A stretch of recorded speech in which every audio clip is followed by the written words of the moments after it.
Buenos días, bienvenidos a los cargos de la Junta de Extremadura, concretamente a la señora Directora General de Política Autonómica. De Financiación Autonómica. Damos comienzo a la reunión de la Comisión de Hacienda y Presupuesto del día 17 de abril de 2013 y para la lectura del orden del día damos la palabra al señor secretario de la Comisión. Tiene la palabra, señor secretario. Gracias, señora presidenta. Comisión de Hacienda y Presupuestos del 17 de abril de 2013. El orden del día es el siguiente. El punto número 1, lectura y aprobación, si procede, del acta de la sesión anterior. El punto número 2 son las preguntas con solicitud de respuesta oral ante la Comisión. La pregunta 2.1, sobre motivos por el que sobre las cifras sobre el déficit adelantadas por la Junta de Extremadura no coinciden con el dato ofrecido por el Ministerio de Hacienda, que ha sido formulada por don Jorge Amado Borrella. Y la pregunta 2.2, sobre previsiones de la Junta de Extremadura respecto a la supresión de algún impuesto, formulada por don Jorge Amado Borrella. Nada más, señora presidenta. Bien, pues empezamos con el orden del día, con el primer punto, que es lectura y aprobación, si procede, del acta de la sesión anterior. ¿Queda aprobada el acta? Por asentimiento. Pasamos al segundo punto del orden del día, que son preguntas con solicitud de respuesta oral ante comisión. Tendríamos en primer lugar la pregunta 2.1, que corresponde a la pregunta 387-406 sobre el motivo por el que las cifras del déficit adelantado por la Junta de Extremadura no coinciden con el dato ofrecido por el Ministerio de Hacienda. Y esta pregunta, como todos sus señorías conocen, ha sido pospuesta por causas ajenas a esta comisión, en concreto por la dimisión del interventor general. Pasamos, por tanto, queda pospuesta esta pregunta y pasamos, por tanto, a la pregunta 2.2.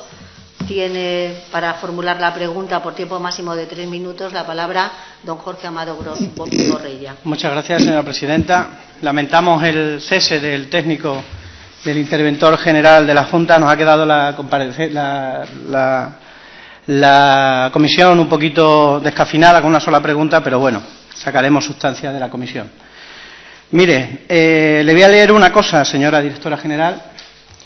Por ello, pondremos en marcha los instrumentos tributarios necesarios para favorecer el tejido empresarial, actuando selectivamente sobre determinados impuestos y estableciendo un paquete de ventajas fiscales que favorezcan la creación y el mantenimiento de proyectos empresariales. 221. Suprimiremos el impuesto de sucesiones y donaciones. 222. Eliminaremos el céntimo sanitario. Esto es, señora directora general, señores del Gobierno del señor Monago, lo que venía en la página 42 del programa del Partido Popular. Esto es lo que ustedes prometieron a los extremeños. Y de ahí mi pregunta. ¿Pretende llevar a cabo la Junta de Extremadura estas dos promesas que hicieron a los extremeños? ¿Va a suprimir estos dos impuestos el Gobierno del señor Monago, como así se comprometió el señor Monago? ¿Van a modificar o suprimir algún otro impuesto, como por ejemplo el canon del agua, que está siendo devastador para las familias extremeñas? La respuesta sería fácil, señores del Gobierno. Bastaría con un sí o con un no. Pero me temo que no va a ser así. Me temo que su respuesta pues va a ser poco ambigua, evasiva.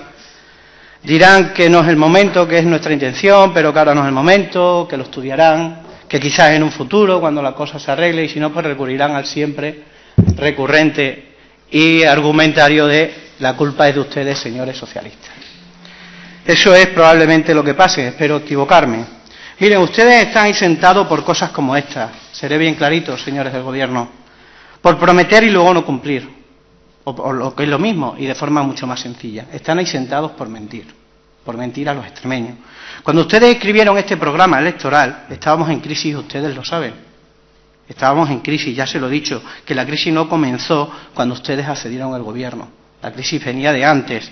Cuando ustedes redactaron este programa electoral, sabían que no podían cumplirlo. Lo sabían. Sabían que los ingresos en todas las administraciones estaban cayendo y ustedes, aun sabiéndolo, les prometieron a los extremeños que bajarían y que suprimirían impuestos. señores del Gobierno del señor Monago. Mintieron a conciencia, engañaron a los extremeños con un único fin, llegar al poder. Eso es lo que hicieron, porque no solo no han bajado impuestos, que fue lo que prometieron, sino al revés, todo lo contrario, ustedes lo saben, han incrementado muchos y han establecido nuevos, como es el céntimo sanitario, que lo han incrementado, o como es el canon del agua de nueva creación y que está siendo, insisto, sangrante para las familias extremeñas. Por ello, insisto, y le pregunto, ¿van a suprimir y eliminar el céntimo sanitario y el impuesto de sucesiones y donaciones, como prometieron? ¿Van a suprimir o reducir algún otro impuesto, como por ejemplo el canon de agua o el canon, como se conoce, el canon de saneamiento? Nada más y muchas gracias, señora presidenta. Muchas gracias. Para responder a la pregunta tiene la palabra doña Blanca Romero por tiempo máximo de 10 minutos. Montero, perdón, no he visto bien. Doña Blanca Montero. Buenos días. Comparezco ante esta Comisión de Hacienda y Presupuestos para tratar de dar respuesta oral a la pregunta formulada y que por lo menos aparece en el papel que se nos ha hecho llegar de si tiene previsto la Junta de Extremadura la revisión o supresión de algunos impuestos. Parece que de la disertación inicial, que creo que le vale como desahogo al señor Amado, en realidad lo que pretende no es que demos respuesta a esta pregunta, pero yo creo que por respeto a esta comisión me ceñiré al contenido. Entonces le diré que, sin perjuicio de reconocer la iniciativa del Gobierno para proponer al Parlamento la aprobación de proyectos normativos, la competencia para crear, para revisar o suprimir tributos en general y los impuestos en particular, por lo que usted pregunta, reside en el órgano legislativo. En efecto, la comunidad autónoma goza de potestad legislativa en todas aquellas materias sobre las que tiene atribuidas competencias. Y en el marco que configuran la Constitución y las leyes, la comunidad puede establecer y exigir tributos. Pero no está de más recordar que la potestad originaria para establecer los tributos corresponde exclusivamente al Estado mediante ley. Y así lo establece el artículo 133 de la Constitución. Pues bien, los tributos tienen una doble finalidad, como se consagra en el propio artículo 2 de la Ley General Tributaria, y es que además de ser medios para obtener los recursos necesarios para el sostenimiento de los gastos públicos, pueden servir como instrumentos de la política económica general. Y en cuanto al primero de los objetivos que pueden cumplir los tributos, que es la generación de recursos, sí le diré que en lo que llevamos de legislatura, desde la consejería a la que pertenezco, se ha impulsado una reforma fiscal encaminada a obtener recursos que ayudaran al sostenimiento de los gastos públicos. El resultado, como bien sabe, se concretó en la Ley 2/2012 de 28 de junio, que creó una serie de impuestos medioambientales que, además de obtener ingresos, estaban dirigidos a desincentivar ciertas prácticas perjudiciales con el entorno. De este modo, se pretenden alcanzar los principios de justicia tributaria y de generalidad a los que se refiere el artículo 31 de la Constitución, cuando proclama que todos contribuirán al sostenimiento de los gastos públicos de acuerdo con su capacidad económica. Pues bien, la entrada en vigor de esta norma se ha producido el día 29 de junio de 2012, es decir, hace escasamente 9 meses. Les recuerdo que mediante esta ley se introdujeron importantes cambios en el impuesto sobre la renta, en el impuesto sobre el patrimonio, en el impuesto sobre transmisiones patrimoniales y actos jurídicos documentados, en los tributos sobre el juego, en el impuesto sobre determinados medios de transporte y en el impuesto sobre hidrocarburos. Y llamo la atención para destacar que a propuesta del Gobierno y por decisión de este Parlamento se produjo la modificación al alza de todos los tributos cedidos sobre los que la comunidad tiene capacidad normativa, excepto el impuesto sobre sucesiones y donaciones, que había sido profundamente modificado con ocasión de la Ley 19/2010 para adaptarlo a la normativa autonómica y para evitar la deslocalización del tributo que se venía produciendo. Al tiempo que se modificaron los tributos cedidos, también se llevó a cabo una profunda modificación de los tributos propios hasta ese momento existentes: el impuesto sobre instalaciones que inciden en el medio ambiente y el impuesto de depósitos de entidades de crédito, al tiempo que se crearon dos nuevos. Y tan reciente, mire usted, está la reforma realizada que ni tan siquiera ha dado tiempo para disponer de los resultados de un ejercicio completo de aplicación de la reforma. Y antes de tomar medidas de revisión o de supresión de algunos impuestos, por emplear los mismos términos que utiliza el señor diputado en su pregunta, debemos ser conscientes de que los servicios públicos se financian con impuestos y que los recursos procedentes de esta fuente de financiación son cada vez más limitados, sobre todo por la caída general de la actividad económica, lo que lleva aparejado indefectiblemente una pérdida de recursos económicos. Pues bien, volviendo al principio, a la definición de los tributos, cuando decíamos que eran medios para obtener recursos necesarios para el sostenimiento de los gastos públicos y que a la vez pueden servir como instrumentos de la política general, pues siento llevarle la contraria a pesar de su disertación inicial y le diré que la primera preocupación y el primer interés del Gobierno lo constituye el desempleo de los extremeños y que su afán es adoptar medidas dentro de su capacidad competencial que puedan paliar este grave problema social. En consecuencia, no se puede descartar que en el marco de la política general del Gobierno se puedan adoptar medidas tributarias como complemento de las políticas de empleo. El presidente del Gobierno de Extremadura, José Antonio Monago, ha anunciado públicamente que su Gobierno trabajaría en 2013 en la reducción de impuestos una vez que se ha cumplido con el objetivo de déficit. El presidente ha afirmado en reiteradas ocasiones que estaba convencido de que se iba a cumplir el objetivo de estabilidad en 2012 y que ello le permitiría hacer, por usar sus propias palabras, algunos retoques en los impuestos autonómicos para bajarlos en el año 2013. Pues bien, en la Consejería de Economía y Hacienda se está analizando el impacto económico que supondría para las arcas públicas la adopción de determinadas medidas. Pero no hay que perder de vista una cosa, y es que los presupuestos que están en vigor en el año 2013 y que han sido aprobados en este órgano parlamentario se aprobaron bajo unas previsiones de ingresos estimadas de acuerdo con la normativa en vigor hasta el momento de la presentación del proyecto de ley en la Asamblea. Ello quiere decir que cualquier supresión o reducción de los impuestos vigentes puede llegar a desequilibrar el presupuesto si no lleva aparejada una medida de incrementos de ingresos de otro tipo o bien una reducción equivalente de los gastos inicialmente previstos. A ello hay que añadir que el diseño de nuevas medidas fiscales debe ser lo suficientemente riguroso y meditado para evitar que se tenga que ver sometido a continuas revisiones y modificaciones. Y ello es así porque desde las modestas competencias de la comunidad autónoma en esta materia hay que reivindicar un cierto grado de estabilidad en el ordenamiento jurídico, en el sistema tributario, puesto que en un momento tan delicado como el actual, cualquier decisión equivocada puede tener un coste muy elevado.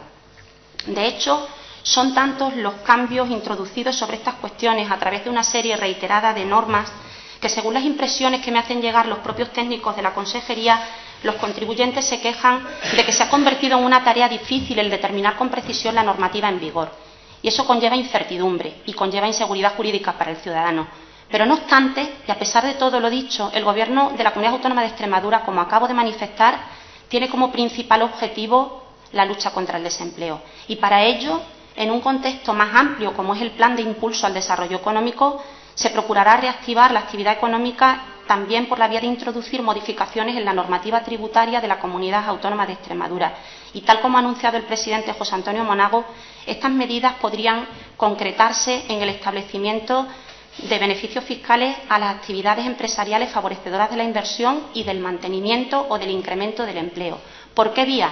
Pues por la vía del establecimiento de nuevos supuestos de exención, de reducciones en la base imponible, de tipos de gravamen reducido, deducciones en la cuota, de devolución de las cuotas soportadas o incluso de relajación de los requisitos exigidos para poder gozar de algunos de los beneficios actualmente vigentes. En nuestra comunidad autónoma, y no revelo nada, el tejido empresarial básico está constituido por pequeñas y medianas empresas y por autónomos. Todos los estudios y estadísticas indican que este tipo de empresas, que estos emprendedores constituyen uno de los principales motores de nuestra economía, dada su capacidad para generar empleo. Y resulta notorio que en los últimos años las empresas han registrado un descenso en su actividad económica y han tenido que desarrollar su actividad en un entorno laboral, fiscal y social inestable, que ha dificultado su subsistencia. Y ante esta coyuntura económica es imprescindible que desde la Administración se facilite la iniciativa empresarial. Por tanto, es necesario el apoyo a las iniciativas económicas y a la creación de empleo. Y a estos objetivos se encaminan las medidas que se están analizando en la Consejería de Economía y Hacienda y que el Gobierno de Extremadura propondrá, en su caso, a esta Asamblea para su aprobación. En definitiva, se pretende crear un marco favorable para la creación y consolidación de las pequeñas y medianas empresas a través de la reducción progresiva de la fiscalidad autonómica y a través de la supresión de cargas administrativas. Todo ello complementado con la coordinación de políticas y servicios de apoyo a emprendedores y a empresas que son los artífices de la creación de empleo.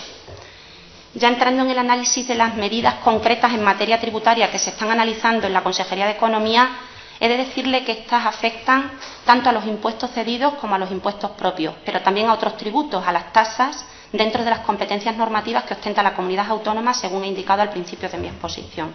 Así pues, comenzaré el análisis por los estudios que se están realizando a propósito de los tributos cedidos.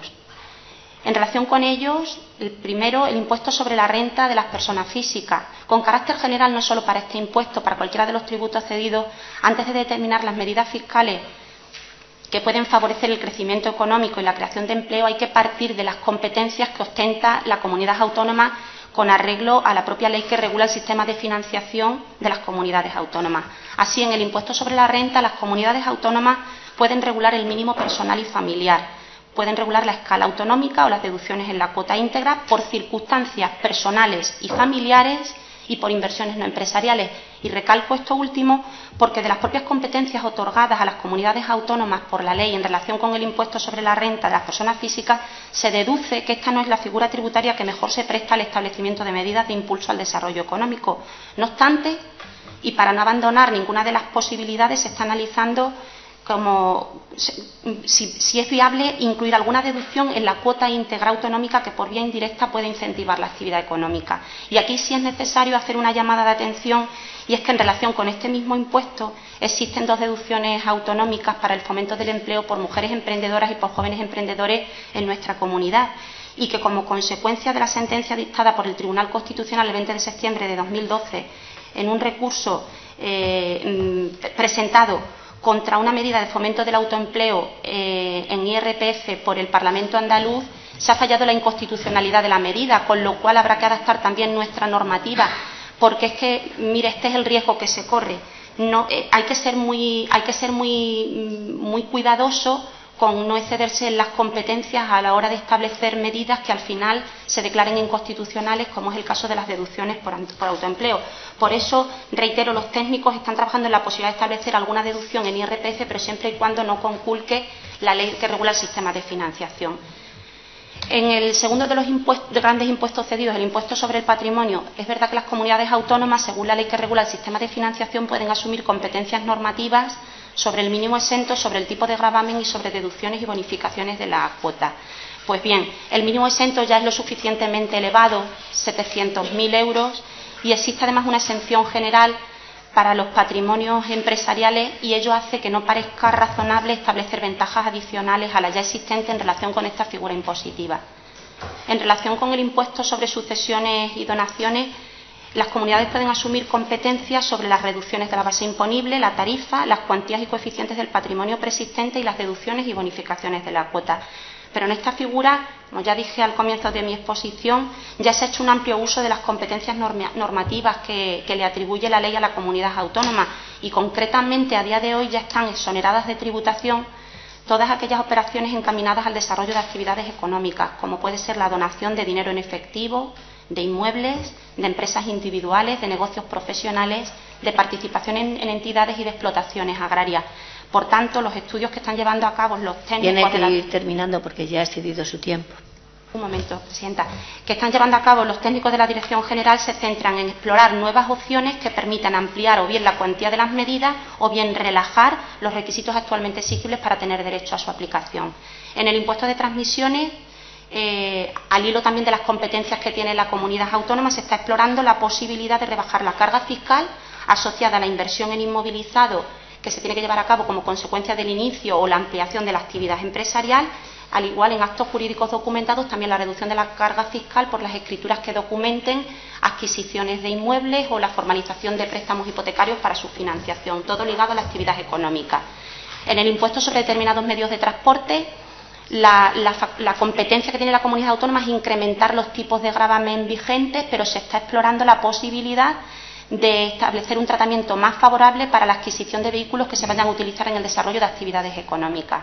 Una vez vistos los tributos cedidos, y muy rápidamente analizaré las modificaciones previstas en tributos propios o las que se están analizando en la Consejería, como podrían ser la posibilidad de alguna exención para el depósito de residuos directamente relacionado por las empresas, en el impuesto sobre eliminación de residuos en vertederos o en el canon de saneamiento. Los trabajos se dirigen en dos direcciones. Por una parte, Como consecuencia de la decisión que se adoptó en la Asamblea de Extremadura y totalmente compartida por el Gobierno, se está trabajando en la articulación de la reducción de la cuota fija del canon, así como en la exención a favor de los contribuyentes que disfruten de la tarifa social del agua. Y, de hecho, esta misma propuesta ya estaba siendo analizada por la Consejería y se tenían hecho los estudios para determinar el impacto económico de la medida. Señora Directora General, su tiempo es que ha cedido ampliamente. Termino. También se va a llevar a cabo un análisis en profundidad de las tasas para incorporar beneficios fiscales que ayuden a revitalizar el tejido productivo y para decir simplemente ya para finalizar que este es el resumen de los estudios que se están acometiendo en la Consejería, pero que lógicamente la última palabra la tiene la Asamblea y que se presentará la propuesta en su caso para la aprobación por este órgano próximamente. Gracias. Muchas gracias, señora Directora General. Para réplica tiene la palabra, en tiempo máximo de 5 minutos, don Jorge Amado Borrella. Muchas gracias, señora presidenta. Señora Directora General, lo previsible. Evasiva, ambigua, esa ha sido su respuesta. Están estudiando, están analizando, están viendo, quizá en un futuro. Pero miren, la verdad, la única verdad es que ustedes no van a suprimir ni van a eliminar estos dos impuestos y me temo que tampoco van a bajar ningún otro, ni tampoco el canon del agua. Usted ha dicho, me quedo con una frase, ha dicho que la modificación y la supresión de impuestos reside en el órgano legislativo, en esta Cámara. Y estoy de acuerdo, estoy de acuerdo. Mire, ustedes han mentido y luego me voy a referir a eso que usted ha dicho. Ya le he dicho antes que ustedes han mentido y que por eso están ahí sentados. Ya se lo he dicho. Y eso no es lo más grave que han hecho, que ya lo es, sino que quieren ustedes ahora desobedecer un mandato que le dio esta Cámara por unanimidad. Y sabe a qué me estoy refiriendo. Usted lo sabe. Su gobierno, el gobierno del señor Monago, ha presentado un escrito a esta Cámara muy recientemente, diciendo que no van a presentar la Ley 2/2012. ¿Lo sabía usted? Quizá ni lo sepa. No se puede, no van a presentarla. Es decir, sí, aquí tengo si lo quiere ver, probablemente no lo sepa. Se lo digo yo, lo han registrado, creo que fue el día 18.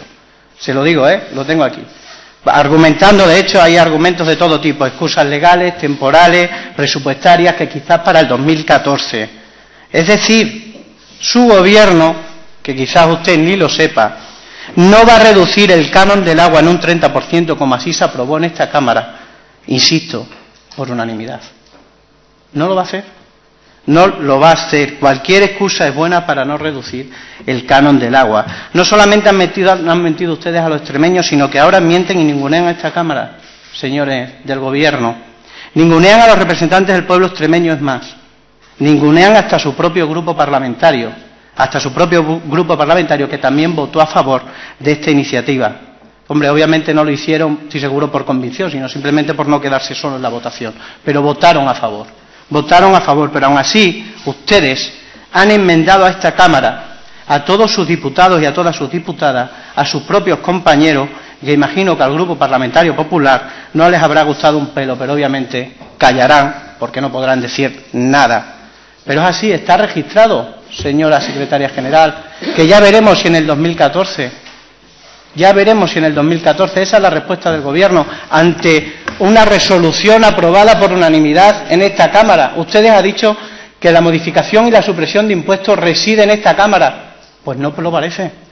Miren, cuando aprobamos esta iniciativa, a miles de extremeños les supuso un alivio. El canon del agua, sus impuestos y los impuestos del señor Rajoy, están desagrando las economías familiares. Y reducirlo, aunque sea reducirlo en un 30%, ya suponía un pequeño respiro. Cada vez más cortes de agua, ya se lo dije en el Pleno, lo dijimos en el Pleno cuando defendimos esta iniciativa.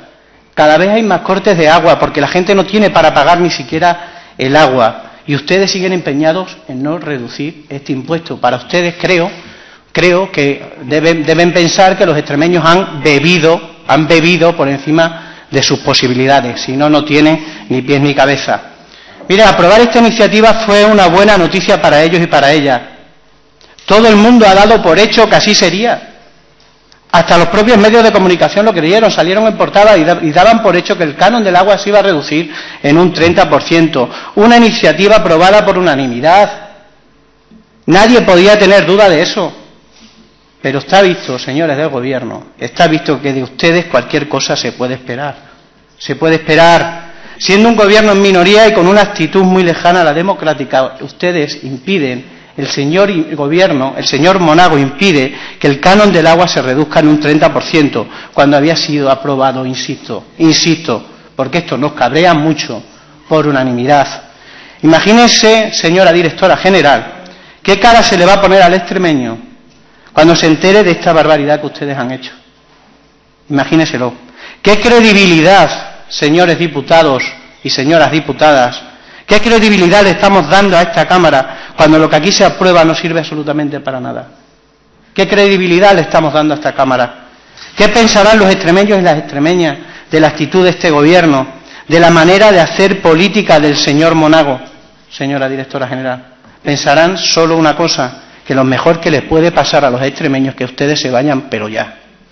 Eso es lo mejor que le pueden pasar. Miren, voy acabando. Mintieron en su programa electoral para llegar al poder. Ya se lo he dicho antes, se lo he dicho, y por eso están ahí sentados, por mentir. Llegan al poder y se creen que el poder es suyo y que ya les pertenece. Y ni siquiera esta Cámara con una mayoría de izquierda, se piensan ustedes que ni siquiera esta Cámara con una mayoría de izquierda le podrá quitar el poder. Pero les adelanto, señores del Gobierno, que mi grupo parlamentario no lo va a permitir, se lo adelanto, que vamos a insistir para que esta Cámara se haga respetar, y no solamente debería ser mi grupo, sino los 3 grupos parlamentarios, que no pararemos hasta que las propuestas que quieran los extremeños que sean apoyadas y aprobadas por mayoría en esta Cámara se lleven a cabo. No pararemos. Que buscaremos las fórmulas necesarias. Y ya les adelanto, señores del Gobierno y señores diputados y señoras diputadas, que mi grupo parlamentario va a presentar una proposición de ley para que el canon del agua se reduzca en un 30%, como así se aprobó, insisto, en esta Cámara, por unanimidad. Nada más y muchas gracias, señora presidenta. Muchas gracias, señor Amado. Para contestación tiene la palabra la señora directora general. Muchas gracias. Mire, si a lo mejor usted se hubiera referido con propiedad a ese escrito que ha presentado el Gobierno, seguramente no habría visto mi cara de extrañeza. Pero claro, si usted me dice que lo que se ha puesto en el escrito es que no se va a presentar la ley, pues claro que me sorprendo. Mire usted, si la ley no hace falta presentarla, la ley está aprobada, está publicada y está en vigor. Lo que no se va a presentar, ¿se estará refiriendo quizá al momento en que se va a llevar a cabo la modificación de la ley? ¿Se estará refiriendo a la modificación de la ley cuando se va a hacer la propuesta, cuando se va a presentar por el Gobierno ese anteproyecto, ese proyecto de ley en la Asamblea para su debate? Mire usted, una ley aprobada, publicada y en vigor, es que no hace falta presentarla en ningún sitio. Por eso me extrañaba, no por lo que pone en el papel, sino por lo que usted decía. Entonces, si habláramos con propiedad, seguramente no me habría extrañado tanto. Pero mire, a mí me sorprende cuando usted dice que tiene claro que no vamos a hacer nada, que no sabe cuándo lo vamos a hacer, que estamos hablando de que en 2013, no, en 2014. Mire, me sonroja un poco hacerle la pregunta, pero ¿sabe usted cuáles son los trámites que hay que llevar a cabo para aprobar una norma con rango de ley? Porque, bueno, no me importa, yo se lo puedo recordar. Mire usted, esto exige la redacción de un anteproyecto de ley. Un anteproyecto de ley por el Ejecutivo. La aprobación del proyecto de ley por el Consejo de Gobierno. Requiere un trámite de exposición pública de 15 días. Requiere informe de los servicios jurídicos. Informe del Consejo Económico y Social, dictamen del Consejo Consultivo, para su presentación en este órgano y la tramitación en la Asamblea hasta su aprobación y su publicación en el DOE. Y a partir de ese momento podrá entrar en vigor. Entonces, ¿no será que en ese escrito usted lo que ha leído, pero no lo ha querido entender porque no le convenía, es que habrá... No, perdone, estoy en el uso de la palabra. ¿No será que a lo mejor lo que ahí ponía era que habrá que respetar los tiempos que lleva la tramitación de una norma con rango de ley y que a lo mejor usted había olvidado y por eso yo se lo recuerdo? Pues mire, de todos esos trámites que yo le he dicho, y además con mucho gusto, no me importa, le tengo que recordar que el único que corresponde a la Consejería es el primero, la elaboración del anteproyecto. El resto de los trámites corresponden a otros órganos que tienen sus correspondientes normas de funcionamiento y de procedimiento en las que se establecen los plazos que tienen asignados para evacuar cada uno de esos trámites. Por lo tanto, puede tener la seguridad de que con respecto al anteproyecto de ley, que es ese primer paso, pero no solo para la modificación esa puntual del 30% del canon, sino para todas las modificaciones, creo de suficientemente calado, que con mucho gusto he expresado a lo largo de mi comparecencia, pero que me doy cuenta que usted no ha prestado ninguna atención, le puedo decir que, desde luego, nuestra consejería se empeñará para llevar a cabo lo antes posible las tareas que competen exclusivamente a la consejería. Pero claro, lo que no dependa de la consejería, pues lo siento mucho, eso es lo que usted ha visto en ese escrito. Y es que los plazos no dependen de la consejería, lo del resto de órganos que intervienen en la tramitación. Y claro, usted concluye, no se va a suprimir ningún impuesto, no se va a suprimir ningún impuesto. Pero mire usted, a lo largo de mi exposición creo que he sido lo suficientemente clara para decirle que los impuestos cumplen una doble finalidad, que es la de proporcionar recursos para sostener los gastos públicos y la de ser instrumentos de políticas económicas. Gracias, presidenta. Termino enseguida. Entonces, yo lo que sí le quiero decir que no supone un acto de responsabilidad el decidir suprimir algunos de los impuestos en vigor si ese ejercicio no va acompañado de otro tipo de decisiones. Y esas propuestas no las he escuchado yo aquí. Mire usted, para poder suprimir un impuesto hay que explorar otras fuentes de recursos o bien reducir los gastos consignados en los presupuestos en un importe equivalente a la minoración de los ingresos que la supresión del impuesto conlleva. Y sin necesidad de hacer un gran esfuerzo vienen a nuestra memoria aquellos tiempos en que se consignaban ingresos en el presupuesto alegremente, sin la expectativa cierta de su ejecución. Señor Amado, no debe olvidar que los ingresos que nutren el presupuesto de nuestra comunidad, en su mayor parte, proceden de las entregas del sistema de financiación y de los fondos europeos. Una pequeña parte tan solo es la que procede de la gestión de los tributos propios y de los tributos cedidos con competencias de gestión. Y además, algunos de los que usted propone que modifiquemos no tiene que olvidar que cuando la comunidad autónoma no tiene competencia no puede suprimir impuestos estatales, eso se lo recuerdo. Pero también le digo que no es fácil suprimir uno de los impuestos sin llevar a cabo un ejercicio de reflexión acerca de los efectos de la supresión. De hecho, no recuerdo ninguna propuesta de su grupo que implique la reducción de gastos. Señora directora general, vuelve usted. Termino. La implantación de la renta básica o la reapertura de los puntos de atención continuada no se corresponden precisamente con políticas de reducción del gasto público. Muchas gracias. Sustanciada la pregunta, damos por finalizada la sesión y levantamos la misma.